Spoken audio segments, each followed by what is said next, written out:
내란 수괴 윤석열이 무기징역을 선고받았습니다. 내란 우두머리 법정형은 최고 사형, 최저 무기징역밖에 없습니다.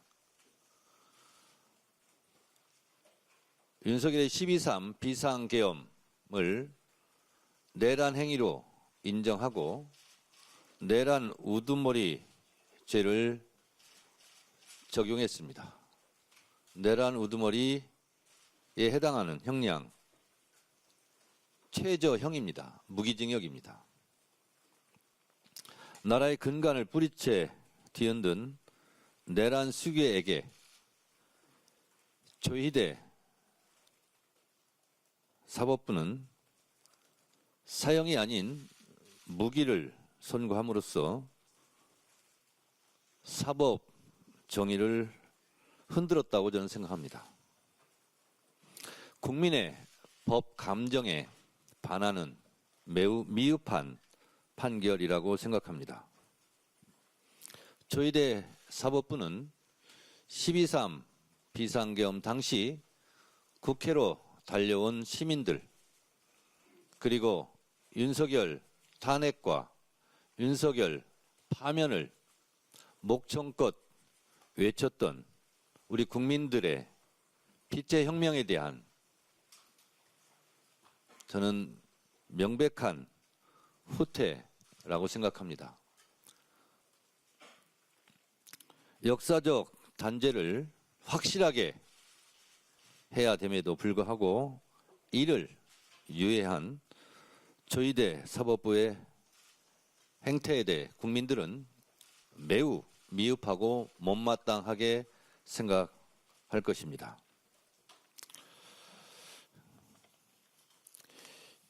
이진관 재판부에서는 내란에서 사망자가 발생하지 않았고 내란 행위 자체는 몇 시간 만에 종료되기는 했다. 이는 무장한 계엄군의 맨몸으로 맞서 국회를 지킨 국민들의 용기에 의한 것이고 결코 12.3 내란 가담자에 의한 것이 아니다 라고 분명히 말했습니다. 12.3 내란은 국민이 선출한 권력인 윤석열 전 대통령과 그 추종 세력에 의한 것으로 성격상 위로부터의 내란에 해당한다. 대법원 판례가 있는 아래로부터의 내란과 위험성을 비교할 수 없다. 다시 말해 현직 대통령직에 있으면서 내란을 저지른 것은 대통령직에 없었던 전두환의 내란 행위에 비해 훨씬 더 그 피해가 크다라는 것을 분명히 한 것이고 국민이 선출한 권력자가 헌법을 위반할 때 민주주의에 대한 신념 자체가 뿌리채 흔들린다라고 말했습니다. 사형이 아니라 무기로 양형을 고려한 이번 지기현 재판부가 말했던 범행이 치밀하게 계획된 것도 아니고 대부분의 시도가 실패로 끝난 점, 전과가 없고 공직을 오래 수행하고 비교적 65세의 고령이라는 점을 고려해서 무기를 했다는 것은 이미 이진관 재판부에서 이미 탄핵된 바 있습니다. 그럼에도 불구하고 지기현 재판부가 이런 판결을 내린 것에 대해서 매우 유감스럽게 생각합니다. 오늘 선고는 맨몸으로 12.3 비상계엄에 맞섰던 국민과 민주주의를 지켜낸 빛의 혁명을 애써 외면한 판결입니다. 내란 세력의 엄중한 심판을 내리라는 국민의 준엄한 명령은 끝내 외면당했습니다. 윤석열이 무기징역 선고를 받기 위해 서 있던 곳은 30년 전 전두환이 사형 선고를 받았던 바로 그 자리 그 법정입니다. 내란 우두머리 전두환을 감형했던 사법부의 잘못된 관행이 결국 부메랑이 되어 오늘날 또 다른 비극으로 돌아왔습니다. 헌법 77조에서 규정하고 있는 비상계엄의 조건, 헌법을 위반했고 그래서 헌법재판소에서 작년 4월 4일 날 파면되었고 그리고 형법 91조에서 규정하고 있는 국헌문란 목적 내란을 인정했음에도 불구하고 사형이 아니라 무기를 선고한 것은 지기현 재판부가 얘기하는 양형 참작 사유에 저는 해당되지 않는다라고 생각합니다.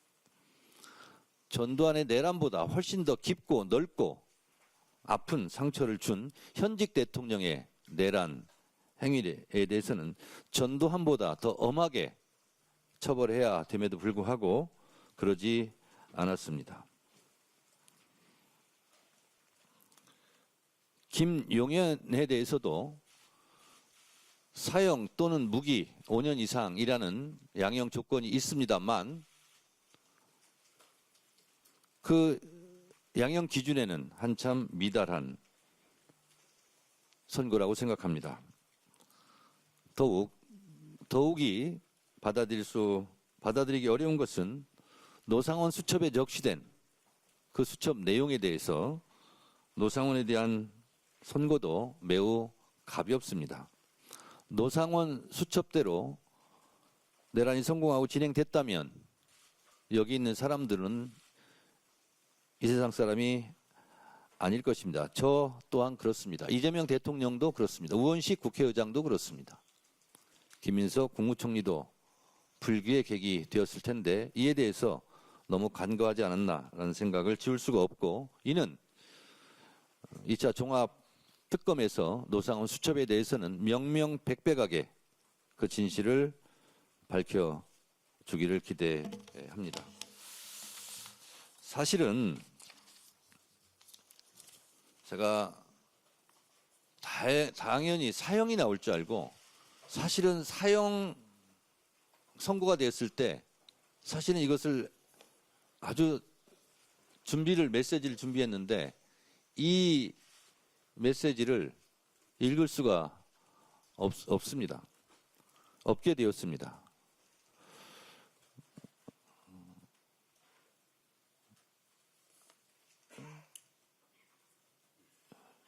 읽지 못한, 사형 시 읽으려고 했던 것을 소용이 없게 됐지만 그래도 몇 소절은 제가 읽어보도록 하겠습니다. 2026년 2월 19일 윤석열이 내란 혐의로 사형을 선고받았습니다. 대한민국의 정의가 살아있음을 증명한 사필 규정의 판결입니다. 로 시작합니다. 국민의 평온한 일상만큼 소중한 것은 없습니다. 윤석열의 사형 선고는 미래를 위해 지금 우리가 남은 정의로운 유산입니다. 정직하고 성실한 삶에 드리운 작은 보상입니다. 이렇게 시작하는 메시지를 읽을 수 없게 되었습니다. 그리고 마지막 부분에 2025년 4월 4일 헌법재판소에서 윤석열을 파면하던 당시 저는 헌법의 적을 헌법으로, 민주주의의 적을 민주주의의 힘으로 파면해 주신 국민 여러분께 감사드린 바 있습니다. 헌법의 이름으로 윤석열을 파면했고 형법의 이름으로 사형을 선고함으로써 사법정의를 바로 세웠습니다. 어떤 누구라도 국민의 기본권, 민주주의를 침범할 수 없다는 것을 법의 정의로 심판했습니다. 라고 준비를 했었습니다. 이것이 현실이 되었으면 얼마나 좋았겠습니까? 그렇지만 아직 2심 또 대법원까지 남아있는 만큼 우리는 긴장의 끈을 놓지 않겠습니다. 대법원 확정 판결까지 불꽃 같은 눈동자로 감시할 것입니다. 내란의 티끌 하나까지 법의 심판대 모두 세우고 우리 곁에서 우리를 괴롭혔던 과거와 결별할 것입니다. 우리는 시민의 힘, 빛의 혁명으로 민주주의를 지켜냈습니다.